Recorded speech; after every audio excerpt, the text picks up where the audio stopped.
We'll call the meeting to order. Would you do the roll, please? Commissioner Young? Here. Commissioner Miller? Here.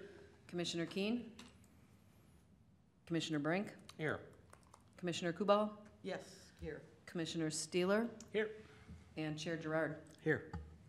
We're asking if you're able, please stand and join us for the Pledge of Allegiance. Pledge allegiance to the flag of the United States of America and to the republic for which it stands, one nation, under God, indivisible, with liberty and justice for all.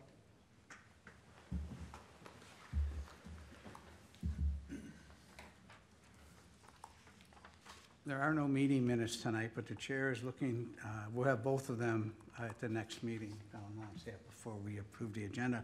Chair is looking to motion to approve the agenda with a number 6 added for other and then 7 to adjourn. So moved.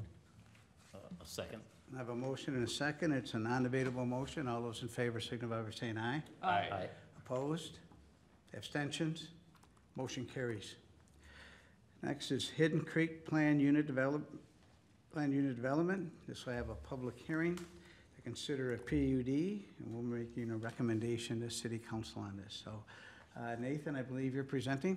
Yes, thank you, Chair. Give me a moment here. I'm going to bring the plan up on the screen. So this is a final planned unit development request for the Hidden Creek subdivision. I would remind you that this is within the Headwaters Master PUD. That PUD was initially approved in 2006, and I have with me just a tangible manifestation of that plan here. Some of you may have this. Yes, I do. So that plan is still here at the city. It's still effective because the first phase was initiated right after it was initially approved. So this final PUD request is to formalize the deviations for the area that will be occupied by Hidden Creek. As you'll recall, the concept plan for this development was reviewed several times in 2021, and then the preliminary plat application was subsequently made with the feedback received. That preliminary plat did get approved by the City Council in February of 2022 after a recommendation to approve it was received from the Planning Commission. This development is approximately 70 or so acres. The first phase of it, I'll switch the screen here to the phasing. The first phase will contain approximately 43 acres with 65 lots to be constructed in this first phase of the development. The first phase is what will eventually be final platted. The development has 125 homes in it total.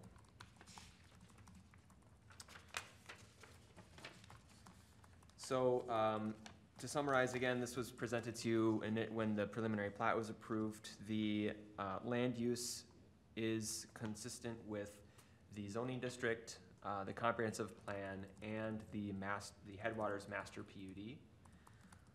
Additionally, we looked at the density, which is in this case about 2.9 units per acre.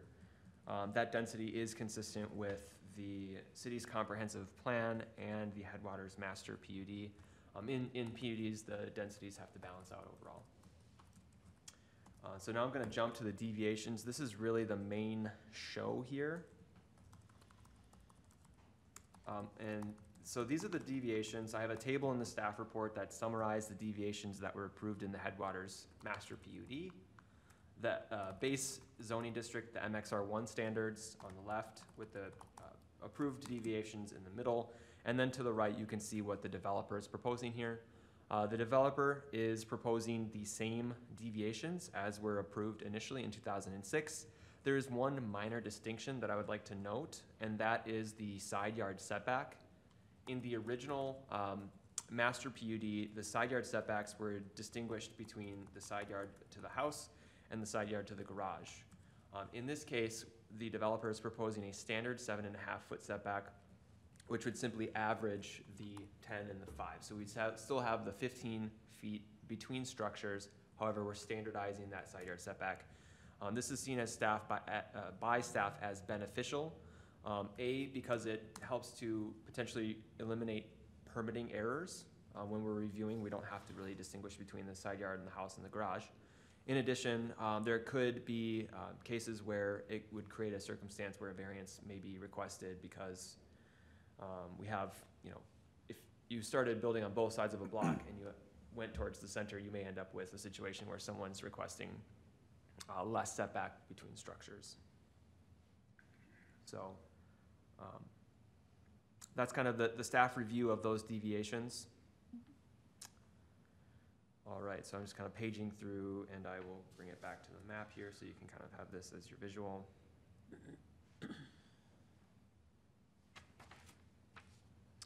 So the Parkland dedication for this, I wanted to make another note here. What you can see in this plan is a little different than what was initially presented to the city. The Outlot C here and the park were initially separated by a boundary that ran north-south, and now the boundary between these two areas is east-west. I'm going to zoom in so you can kind of get a better look at this. The trail that was initially shown is still there. That will connect this development and the pedestrian walkways east-west. Additionally, the Outlot C will contain a stormwater basin, the maintenance bench, the area that's used by Public Works to kind of go around the stormwater pond and maintain it, is wide enough to allow for a city standard trail. So in other words, a trail can be constructed to connect this park area that's proposed here to this east-west trail that connects both sides of the development. So the connectivity is maintained through this area.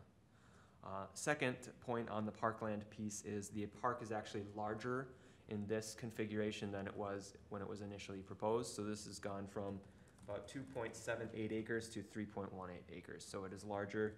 It is still under the total required by ordinance for the first phase. The remainder will be paid by a cash in lieu fee.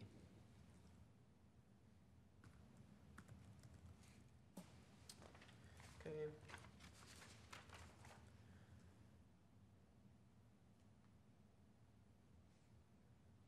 All right, we've talked about the staging of the development. The first phase would happen after the final plat and final PUD are approved by the City Council. That is anticipated here in summer of 2022. The subsequent second phase, what's called Phase 1B on the screen here, it's Phase 2. That would be constructed in years to follow, probably somewhere around 23 or 24, depending on market conditions. A public hearing was noticed. Staff have not received any calls or emails on this particular request. Next steps for this project are for the final PUD and plat and subsequently a development agreement to all be approved by the City Council.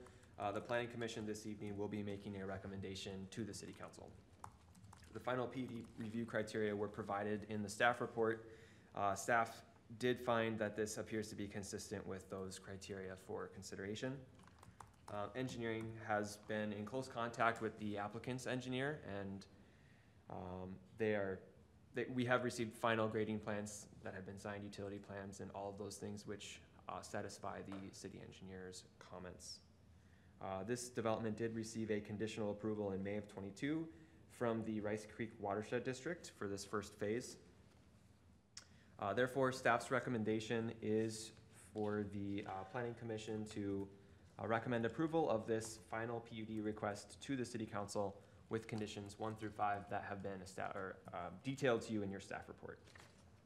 So with that, I'll take any questions. I would note that our applicant is not here this evening. We will try to answer any questions that you have. Is that John? Because I have him online. Oh, it sounds like he is online with us, so it may be possible for him to answer questions through. Questions of staff? Susan? What is the plan for Outlot E? Will that be turned over to the city for future city maintenance, or will that be retained by the owner/developer? Outlot C, you're saying? Outlot E, E, that big freaking wetland. this one. Yeah. Yes. That outlot will be retained by the developer. The purpose for retaining that is for a future stormwater pond, which would be constructed on that outlot, which would serve development that is surrounding. So, yeah, it's more of like a regional style pond. Other questions? Nathan, I have a couple, three. The landscaping, I was a little confused on what they're required, if anything. It sounds like the PUD requires something, but we don't, so what's actually happening there? Are we gonna get 4 trees per lot, or? Yes, so that is a good question. The city code does require at a minimum for single-family homes, 4 trees per lot, in addition to having turf established. You have to have grass growing on the property and no unturfed or seeded areas. So that would be the requirement. The city does not have landscaping requirements per se for developers, and so those minimum landscaping requirements need to be satisfied when the lots are built on. So when the applicant comes in for a building permit, they give the city an escrow for the minimum landscaping requirements. That escrow is not released by the city until they have satisfied the landscaping requirements. Okay. And then can we go back to the trails for a minute? So you have this east-west trail, short trail going between the 2 streets there. Are there sidewalks in this development, or what else? Yes, there is at least 1 sidewalk along every street. They're just not on this plan. Yeah, they're not shown on this plan. And that's fine, that's fine. And then they're somehow gonna connect that trail down to the high parkland area? That east-west trail to the high parkland? Yeah, so are you referring to the park area here Yes. or parkland to the north? Parkland to the south, where your cursor is. Yes, where the cursor is. Yes, so the park will be can be accessed through a trail that would go through this outlot C, south to the park, in addition to having actual, it's not in the red line here, but this park will actually also have access from what's shown on this map as Ely Avenue, although I believe that is Elizabeth Avenue. So Okay, if you see where the cursor is right now, that's Yes. actually park area too, so you can access the park from there, in addition to Headwaters Parkway to the east. and my last question is on block 4, lot 12. It looks like it's a little narrow, but there's a little curve there, so I don't know if the math works out. It just wasn't labeled that it was 65. It's a nitpicky thing, if you can just verify that. You're referring to block 4, lot 12? Block 4, lot 12, This right one. there.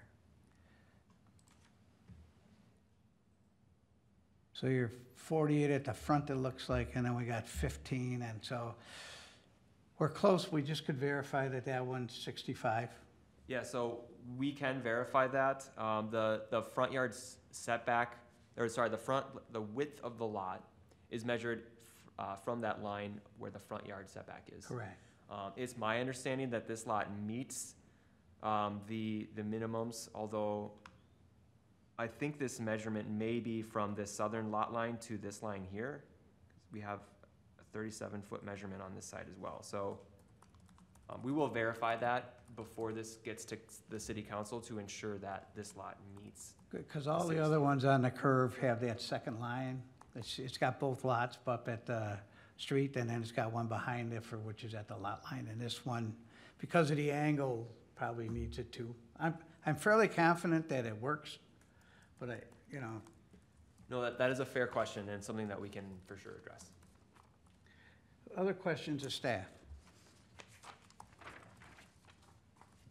If the applicant's online, is there anything they would like to add?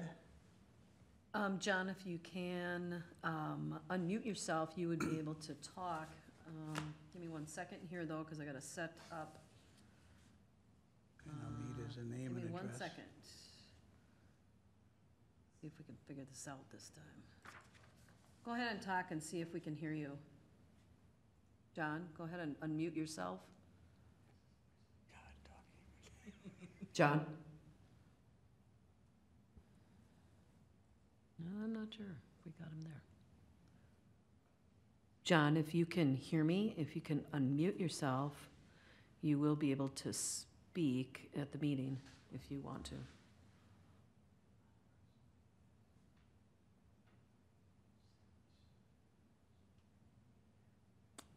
Oh, yeah, back a little bit, you're right. Where this line is. Sorry about that. I'm Here we back. Can you hear me now? Yes. Okay. Yeah, I apologize I can't be there in person. I don't really have anything to add. I just wanted to make the attempt to get here, and I had a conflict, so I had to come in digitally, and I appreciate your time. The one thing I will say is that staff has been awesome working through a very complex project. Nathan got dropped into this, and Jeremy Hauser and Ryan Goodman's group is the engineering side has been phenomenal. So just want to tell them on the record what a great job they've done. But yeah, I'll answer any questions you have. Otherwise, I'm good.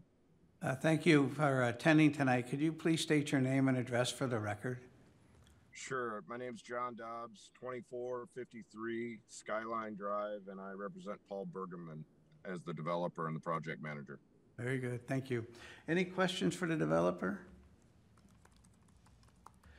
We have no questions for you at this time. I assume you'll stay online for a little bit? I will. I'm going to mute. Oh, thank you.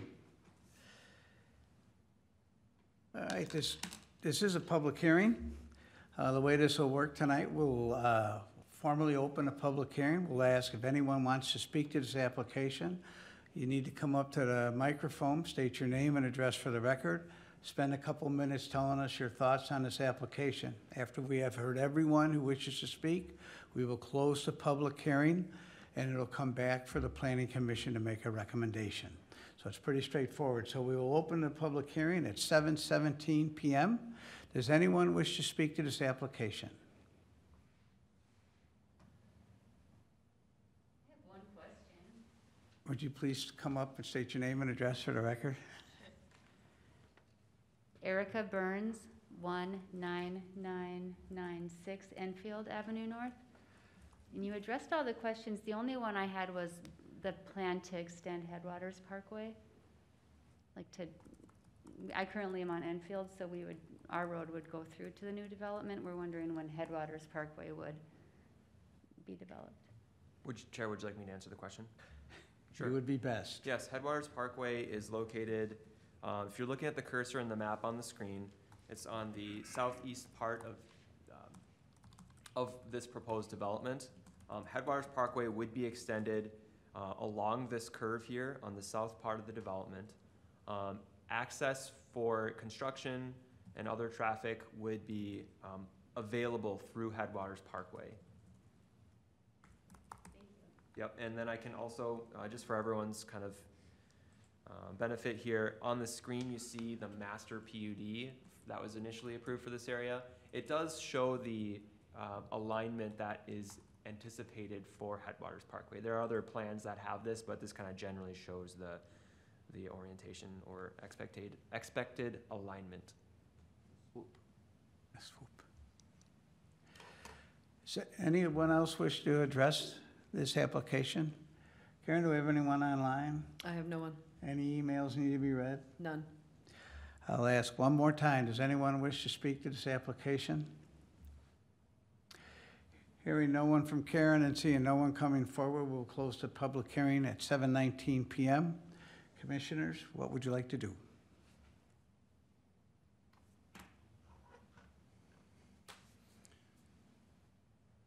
I think it looks pretty much what we've seen in the past and not too many changes. So I'll make a motion to recommend that we approve the Hidden Creek Final PUD to the City Council with the 5 conditions identified by staff.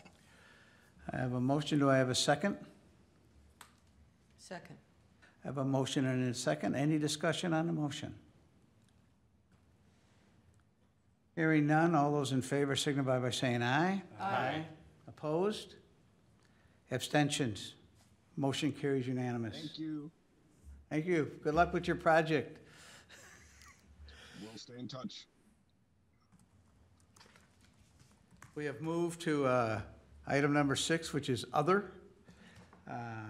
And we'll start, do we have Councilperson Munson online? I do not. Okay, then we'll start at the far end there. Abby?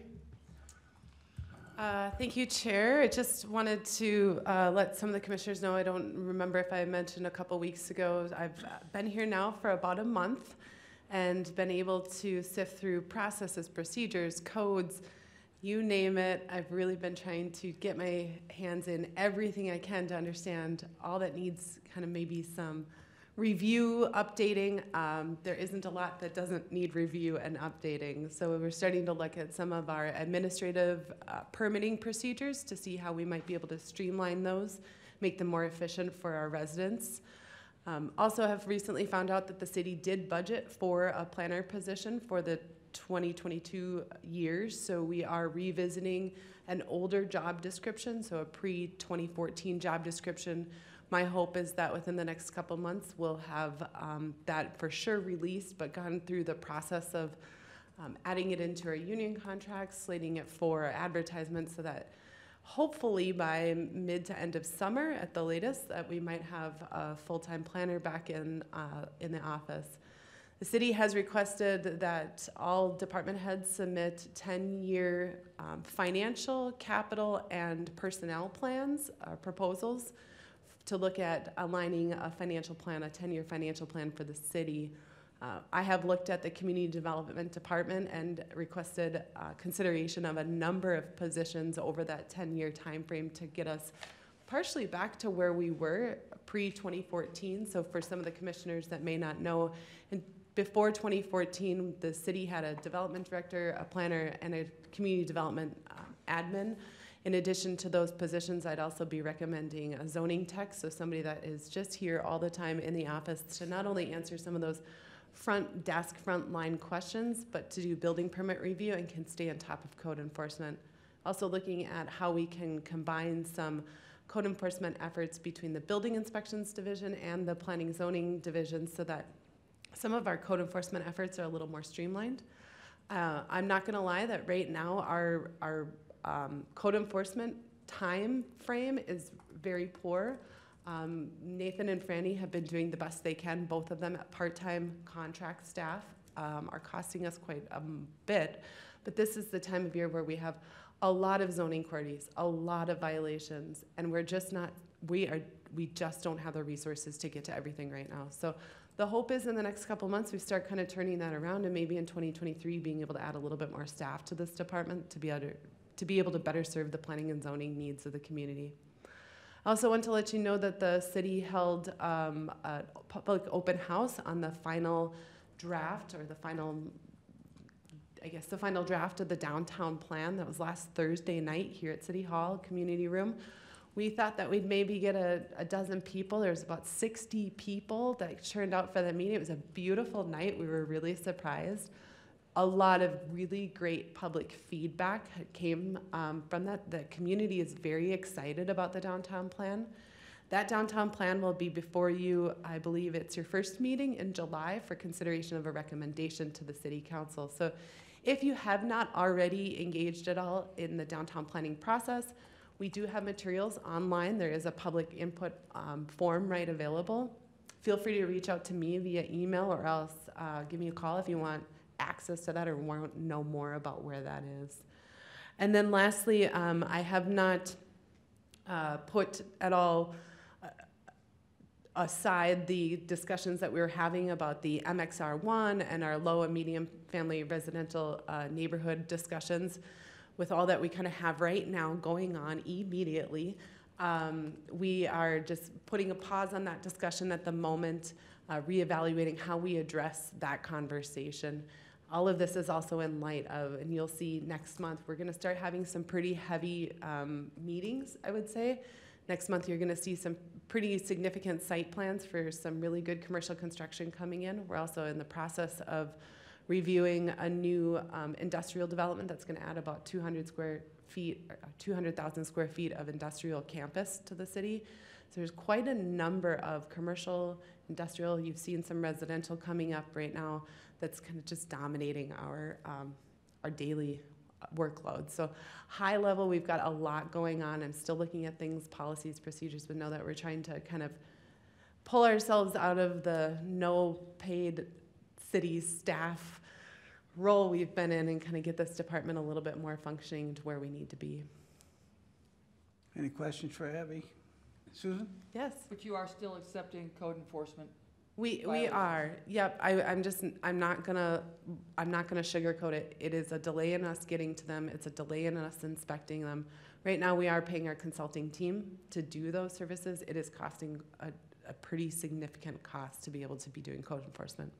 But I'm thinking one in particular that I have been lax in providing to you, that may be something that needs a little bit of overlap with either Washington County or Rice Creek. yeah, I mean, that is the thing. If for those that aren't familiar with code enforcement, we are a statutory city. Code enforcement is a lot of reaching out to property owners, sending notices. It's not like we can kind of say, hey, will you do this? And if you don't do it by this time, we'll come in and do it. It's a lot of hand-holding, a lot of please do this, to a point that we can cite property owners, and then they end up in court. Courts don't want to deal with zoning violations. A lot of these are extremely time-intensive and not only take maybe Franny, who's been at the forefront of planning and zoning, but may also involve our building inspections division, maybe PD if there's a criminal issue. Sometimes they involve public health. So they're very resource-heavy actions.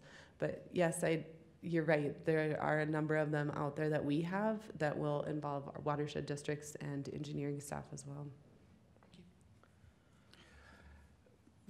Before we get to you, Nathan, let me just tell you, you're worth every nickel. You might He be is. expensive, but you're worth every nickel. He is, and they know if I ever mention how much they cost, I'm not griping. I'd happily pay the money I didn't budget. So I'm new here.